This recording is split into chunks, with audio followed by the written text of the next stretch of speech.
ebyakadaamu eyakubye boosi we biranze.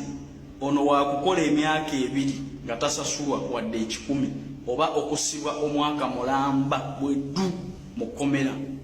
Ono mwana muwala Munnayuganda yakubye boosi we emiggo egyamutuusiza ne ku ndiri.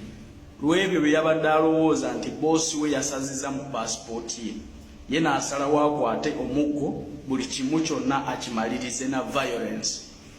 Wuliriza bulungi.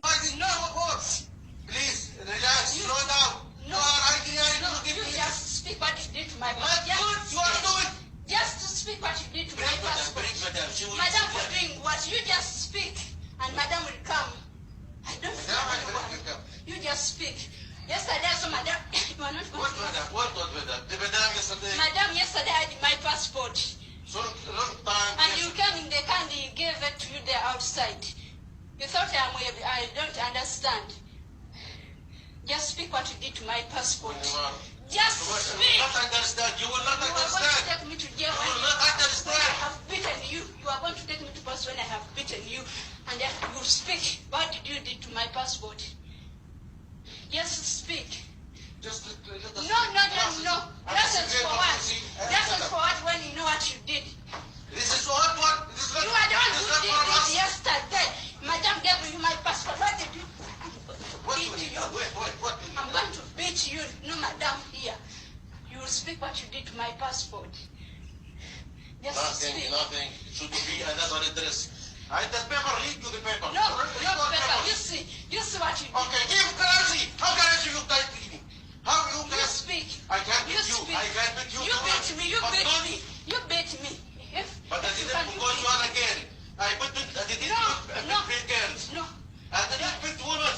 But For me, I please. don't care. I don't care. You speak what you did to my passport. You speak. You are joking with me. Just speak what you did to my passport. And Madam, if he comes, I will add you too. And Madam, don't joke with me. And I don't want to beat How Madam. you can because I'm sick. understand if I you don't are want to beat if Madam you are because angry I'm and thank sick. me? Just speak what you You did. damage me. Just speak, you see. Open. Let me read it with light, with the glasses. Read My this one. passport now it is cancelled by you yesterday. No. It is cancelled now. I can't go anywhere because of you. No. After my passport. Go away. Go away from me. Go away. Just joke with me. No. You are crazy. You are so crazy. You are so crazy, woman.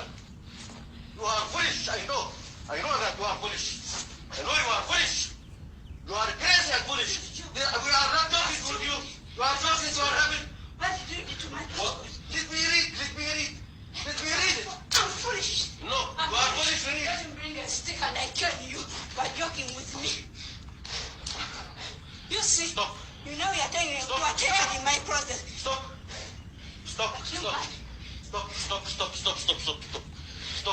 You are not understand anything. You didn't understand anything. You think You I'm must understand. There is something. Obutamanya buzaala emisango. Mwegendereze nnyo okusalawo ekintu kyonna nga tosoose kwebuuza.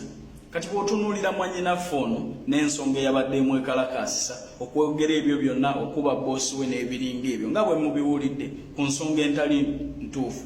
Baana bangi era ne paasipooti yange akantu ako mwekali simanyi oba immigration yagenderera ki okuteekamu stamp eyo n'esazaamu bwetyo naye gwe wenna nga tonnasalawo kola kintu kyonna sooka weebuuze. Ekyatuteekesaawo ekyatuviisaayo kuyimirirawo kwe kukubeererawo mu bizibu. Otubuuze kuki ekiddako nga tonnabaako ky'osalawo. Okiwulira bulungi. Bwe bw'osalawo obusazi ku nsonga etali ntuufu ojja kugwa mu bizibu. Ba human right activist bangi nnyo weebali balindiridde ebibuuzo byo n'okuadvisinga mu bintu bingi. Kampani oba agency zaakuleeta weeziri. Sooka othinkinge advice nga tonnakola kintu kyonna weewala okugwa ku buzibu. Jjukira wano oli ku mawanga tolinaawo muzadde oba muntu yenna aliwo ku lulwo. Kiwulira bulungi bano Bawarabu. Bw'okola any violence nabo bajja kukolako violence ate nga tojja kuwangula. Twewale nnyo, twekuume nnyo, tubeere ambo paka ku kisemberayo ddala. oyina essimu, enamba yange ogimanyi, namba ya kampani y'ogimanyi, abalwanirizi b'eddembe abaliwo ku lulwo bangi, enamba zaabwe ozimanyi. Sooka obabuuze ku kiddako nga tonnakola ekyo ky'olowooza nti ky'olina okuzzaako. Mbakubiriza okuvumirira ekikukusa bantu n'okusomesa bannammwe okuyita mu kampani eziri registered.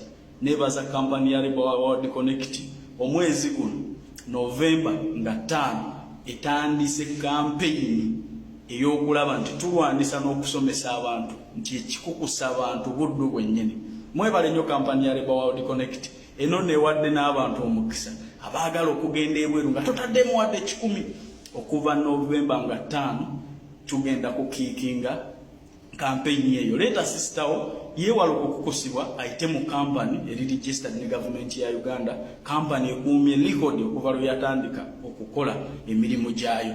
Mbaagala nnyo mwewale violence. Munnaffe waakusibwa oba okusasula contract sinakindi bamupenalutinge obutadda mu nsi eyo ku lwa violence.